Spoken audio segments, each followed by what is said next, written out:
আমার যেটা মনে হয় যে দুনিয়ার সবচেয়ে একটা কঠিন বিষয় হলো বাবার কাঁধে সন্তানের লাশ। এই বিষয় আসলে মেনে নেওয়া যায় না।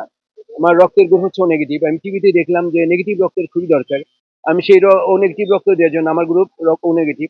সেজন্য আমি এসেছি যে বাচ্চাদের এই সময় রক্ত যদি আমি কিছুটা যদি আমি তাদের প্রয়োজনে কিছু রক্ত দিতে পারি, তাহলে আমার মনে হয় শিক্ষক হিসাবে সর্বোপরি আমি অভিভাবক হিসাবে আমার মনে হয় একটা যে অভিভাবকদের যে বাচ্চাদেরকে নিয়ে এই যে স্কুলে নিয়ে আসছিল তাদের জন্য।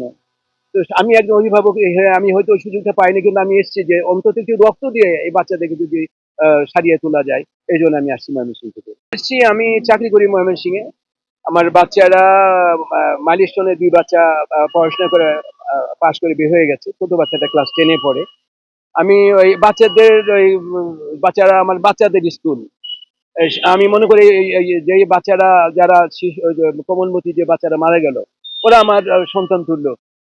আমি আমাদের তাদের মধ্যে আমি আমার বাচ্চাদেরকে দেখতে পেয়েছি, যার জন্য আমি দৌড়ে ছুটে আসছি এই বাচ্চাদের এই যারা আহত আছে তাদেরকে যে কোনো সেবা দিয়ে আমার যেমন বাবা হিসাবে আমার কাছে অত্যন্ত কষ্টের এই বিষয়টা। এই কষ্টটা আসলে করা যায় না, বহন করা যায় না। এটা ভাষায় প্রকাশ করা যায় না। তবে আমি মনে করি এখানে আমি যদি থাকতাম, আমি আমার বড় মেয়েটা যেখানে পড়তো তখন আমি মাঝে মধ্যে আসতাম। এবং ওখানে থাকলে আমি নিশ্চয়ই দৌড়ে ছুটে যেতাম এই বাচ্চাদেরকে নিয়ে। তাদেরকে ধরে নিয়ে কিভাবে দ্রুত তাদেরকে চিকিৎসা করা যায়, এবং অন্যদেরকে আমি এগিয়ে আসতে বলতাম। যেহেতু আমি একজন সামাজিক মানুষ, অন্যদেরকে আমি এটা উদ্বুদ্ধ করতে পারতাম। এখানে আমাদের আসলে ওই জায়গাটা দরকার।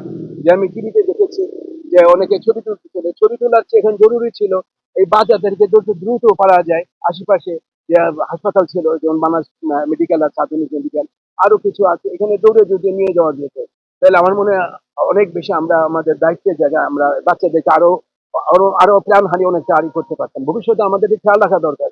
আমাদের মানুষটা আগে, ছবি তোলাটা বড় না। বাবা হিসেবে আসলে বিষয়টা মেনে নেওয়া যায় না, কারণ বাবা এবং মা, বাবা শত চেষ্টা করেন এই সন্তানদেরকে কিভাবে একটু ভালো রাখবেন এবং সেই ভালো মানুষ হিসাবে গড়ে তুলবেন। বাবা সারাক্ষণ তো ক্লান্তি, তার যে দৌড়াদৌড়ি, আমিও যেমন একজন বাবা হিসেবে করি। তো সেখানে এই বাচ্চারা তো বাবার অপেক্ষায় ছিল, মা তার জন্য রান্না করে বসেছিল, বাচ্চাটা এসে খাবে।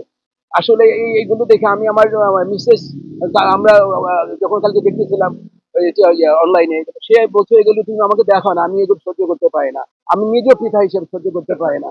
এখন ওই পিতা যে পিতারা যে মারা সন্তান হারিয়েছে, আমি তাদের সাথে তাদের সান্ত্বনা দেওয়ার ভাষা আমার নেই। তবে আমি আল্লাহ তাআলার কাছে পরম করুণাময় খোদা তাআলার কাছে দোয়া করি, আল্লাহ এই কঠিন সময়ে তাদেরকে সর্বোচ্চ ধৈর্য দেওয়ার তৌফিক দিক।